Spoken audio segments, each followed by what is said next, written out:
উপস্থিত আশিকানে রাসূল, আশিকানে খাজা, আসসালামু আলাইকুম। 11টার মধ্যেই অনুষ্ঠান শেষ করার চিন্তা করেছিলাম, কিন্তু 11টা বেজে প্রায় 11:30 বাজতেছে। তা আমরা সর্বপ্রথমে সেই রবের শুকরিয়া আদায় করি, যিনি আমাদের দুনিয়ার যাবতীয় কাজকাম ফেলে রেখে এই পবিত্র মিলাদ মাহফিলে, এই পবিত্র রুশ মুবারকে মুর্শিদ কেবলার ওফাত দিবস উপলক্ষে উপস্থিত হওয়ার জন্য তৌফিক দান করেছেন। এই জন্য আমরা সহজে আলহামদুলিল্লাহ। সেই নবীর লক্ষ কোটি সালাম, যাকে সৃষ্টি না করা হলে বিশ্ব ব্রহ্মাণ্ডের কোনো কিছু অস্তিত্ব লাভ করতো না। সেই নবীদের সর্দার, রহমতের ভান্ডার, আমাদের জিম্মাদার, তার উপর আমরা সবাই বলি সাল্লাল্লাহু আলাইহি সাল্লাম।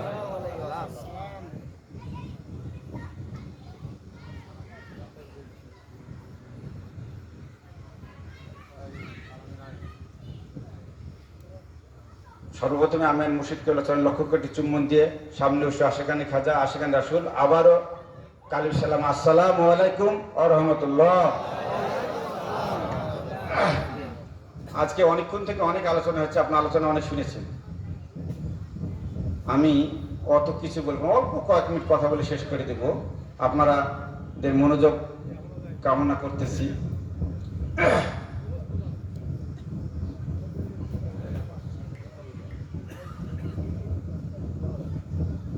সামনে যে বড় অনুষ্ঠান আসতেছে, এটার নাম কি?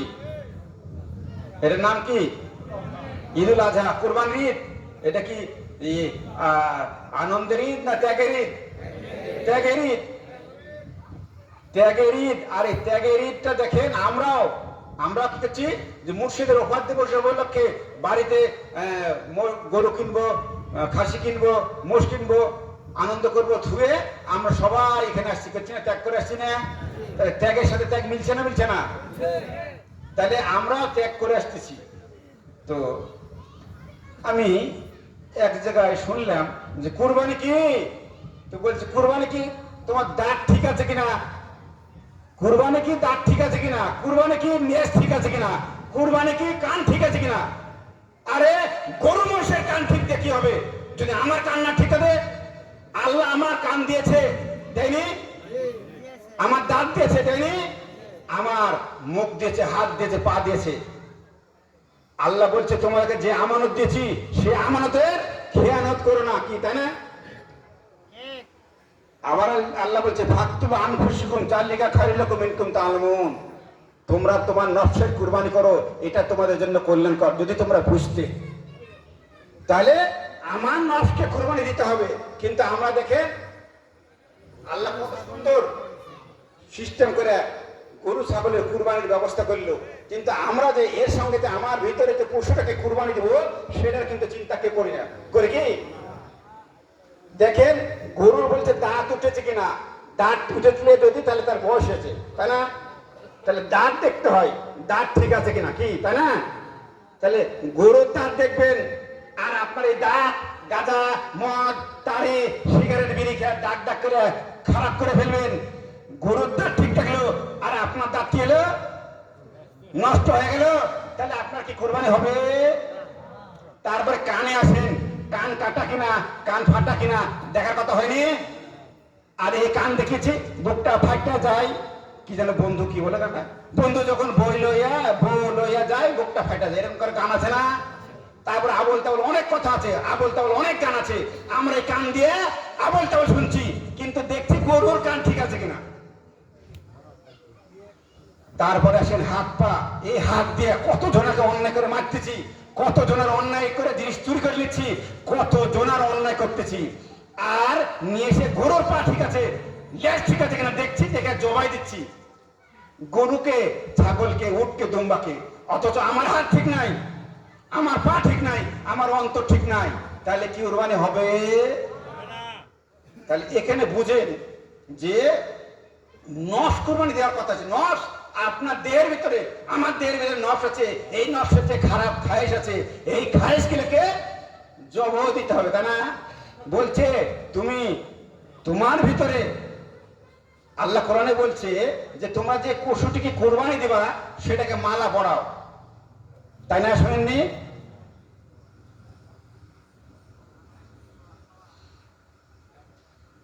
পশুটিকে কুরবানি দাও, মালা পরাও, কালায়দা করো, বলছে কালায়দা করো অর্থাৎ মালা পরাও। আমরা গরু ছাগলকে নিয়ে এসে সুন্দর করে মালা পরে সাজিয়ে দিচ্ছি, তাই হচ্ছে না? কিন্তু আসলে ওই গরু ছাগলকে মালা পরিয়ে চিহ্নিত করে লাভ, মালা পরা মানে চিহ্নিত করা। একটা ধরেন এখানে অনেকগুলো মানুষ আছেন, আমরা এর মধ্যে একজনকে যদি মালা পরিয়ে ছোঁয়া যায় তাহলে কি ওটা চিহ্নিত হয় না? এর মধ্যে হয় না, হয় না? তদ্রুপ আসলে বলছে তোমার ভিতরে যে পশুটা আছে সেই পশুটিকে মালা পরাও, পরে চিহ্নিত করো, করে তাকে কুরবানি দাও। দেখুন ঈদুল ফিতরের চাঁদ উঠে একদিন আগে, একদিন হতো না, 12 ঘন্টা আগে, 13 ঘন্টা 14 ঘন্টা আগে, তাই না? পরের দিন সকালবেলা আমরা ঈদের নামাজ পড়ছি 8টা 7টা 9টা 10টা এর মধ্যে, তো তাই না? আর উঠে সন্ধ্যা 7টার দিকে 6টার দিকে 5টার দিকে এরকমই তো। শীতের সময় হলে 5টা 7টার দিকে উঠে, আর গরমের দিনে 7টার দিকে উঠে, তাই না? তাহলে কয়েক ঘন্টা টাইমে পরে আমরা ঈদুল ফিতরের নামাজ পড়তেছি, আদায় করতেছি। আর ঈদুল আজহার বেলাতে কয়দিন টাইম পাই? 10 দিন, তাই না? 10 দিনে কিন্তু অনেক কর্ম আছে, 10টা দিন টাইম পাই। তাহলে দেখেন এখানে একটা চিন্তার বিষয় যে ঈদুল ফিতরে একদিন টাইম দিল কয়েক ঘন্টা, আর ঈদুল আজহার বেলাতে আল্লাহ টাইম দিয়ে 10 দিন। কেন 10 দিন টাইম দিয়েছে? 10 দিন তোমার ভিতরে পশুটা, কোন পশুটা বেশি খারাপ করতেছে, কোন পশু তোমাকে খারাপের দিকে নিয়ে যাচ্ছে, কোন পশু অন্যায়ের দিকে নিয়ে যাচ্ছে, সেই পশুটাকে তুমি চিহ্নিত করো, সেটাকে তুমি জবাব দাও, কুরবানি করো। এটাই তো হচ্ছে মূল রহস্য, বুঝতে পারছেন কি? যেহেতু আমরা আধ্যাত্মিকতার মানুষ, আমরা তরিকাপন্থী মানুষ, আমরা মারফতওয়ালা মানুষ, আমরা চেষ্টা করব আধ্যাত্মিকতা অনুযায়ী চলার, আধ্যাত্মিকতা জানার। কেন দেখেন সব মসজিদে মাদ্রাসায় বড় বড় জায়গায় যান, সবাই কুরবানি দেওয়ার চেষ্টা করছে না? দিচ্ছে না কুরবানি দিচ্ছে। মসজিদের ইমাম সাহেবেরা দেয়, মাদ্রাসার মহল্লামেরা দেয়, বড় বড় মানুষ দেয়। যদি এই দেশে এত কুরবানি হয়, এত জমা হচ্ছে, তারপরে কেন এই যে কয়দিন আগে একটা কত বছরের মহিলা, 7 বছরের মহিলা রাইসা নাকি নাম, কি হলো সেই মেয়েটার কি অবস্থা? তাকে গলা কেটেছে, এটা আলাদা করেছে। এরকম এই কয়েকটা মাস থেকে খালি দেখেন আবল তাবল অবস্থা, এখানে ধর্ষণ হচ্ছে, ওখানে ধর্ষণ, ওখানে খারাপ কিছু হচ্ছে, এই সেই চারিদিকে যাচ্ছে। তাই দেখেন আমাদেরকে চিন্তা করতে হবে যে আমরা মুরুখ না, আমরা শুয়োর না, আমরা কুকুর না, আমরা হচ্ছে মানুষ। মানুষ কখনো ওই কুকুরের মতো ধরে আর এক কুকুরকে ধরে নেবে না, মুরুখ যেমন এক মুরগিকে জোর করে ধরে যায়, আর আমরা মানুষের ওই রকমই কাজ করছি না? তাহলে ওই গরু কোরবানি দিয়ে আমার ভিতরে গরু খাইয়ে আরো গরুর মতো ওই ইয়ার মতো আরো স্বভাব জাগ্রত করছি, কিন্তু ভিতরে যে গরু, ভিতরে যে পশুরা ত্বরান্বিত হচ্ছে, সেই পশুর জন্য কুরবানি দেওয়ার জন্য চেষ্টা করছে কি কেউ? ভালো করে বুঝুন, চেষ্টা করছি না। আর যদি ওইভাবে ভালো মতো আমার ভিতরের পশুটিকে যদি জবাব দিতে পারতাম, তাহলে আজ আর ওই রায়সা বা অন্য ছোট ছোট বাচ্চারা যে অবস্থা হচ্ছে সেটা কিন্তু হতো না। হতো না। তো সবাই একটু দুঃখ করবেন, আল্লাহুম্মা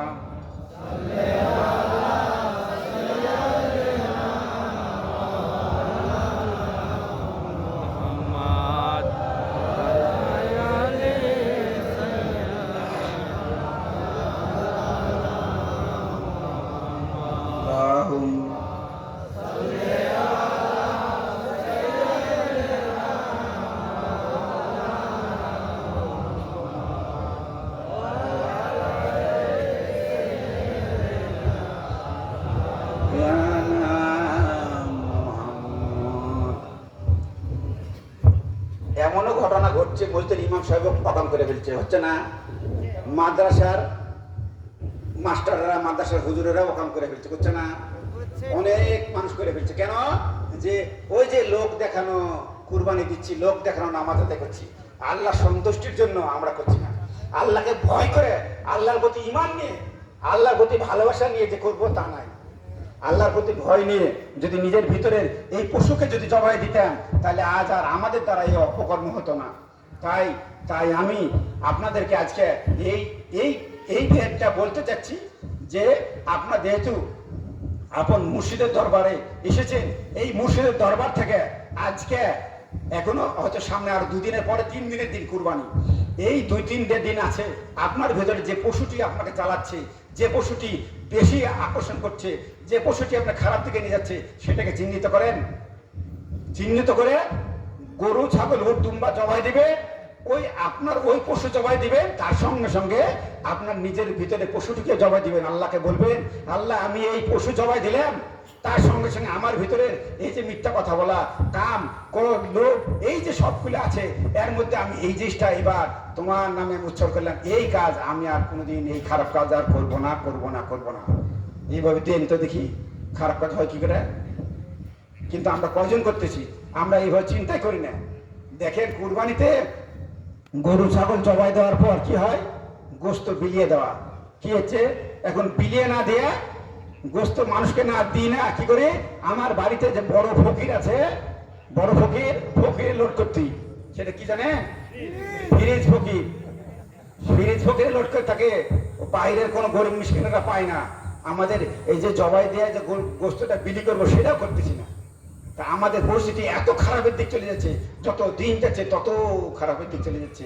সারা বছর গোস্ত খাচ্ছি, এই একটা বছরে, এই একটা দিনে যে চেষ্টা করব মানুষকে বিলি করার জন্য, মানুষকে দেওয়ার জন্য, আমরা কেউ সেই চেষ্টার দিকে নাই। তাই আমি সকলকে অনুরোধ করব, দয়ালের দরবারে এসেছেন, মুর্শিদ কেবলার দরবারে এসেছেন, এই দরবারে এসে যদি নিজের ভিতরের কিছু পরিবর্তন না করতে পারেন, কাজ হবে না। কষ্ট করে এসেছেন, বাড়ির পশু কিনা, পশুকে নিয়ে আনন্দ করা সব থুয়ে মুর্শিদের বাড়ি এসেছেন। অতএব এখান থেকে সঙ্গে এই দরবারে এসে চিহ্নিত করে যান, আপনার আমার ভিতরে যে পশুটি আছে চিহ্নিত করে যান, যে পশুটিকে যে কুরবানি দিবেন। ঠিক আছে? বুঝতে পারলেন কি আমার কথা? দাঁত ঠিক, কান ঠিক, চোখ ঠিক, নাক ঠিক, পা ঠিক, লেজ ঠিক, সব বলেনি। ওটা যেমন ঠিক থাকতে হবে, তেমন আপনার এগুলাও ঠিক থাকতে হবে, তাছাড়া কুরবানি হবে না।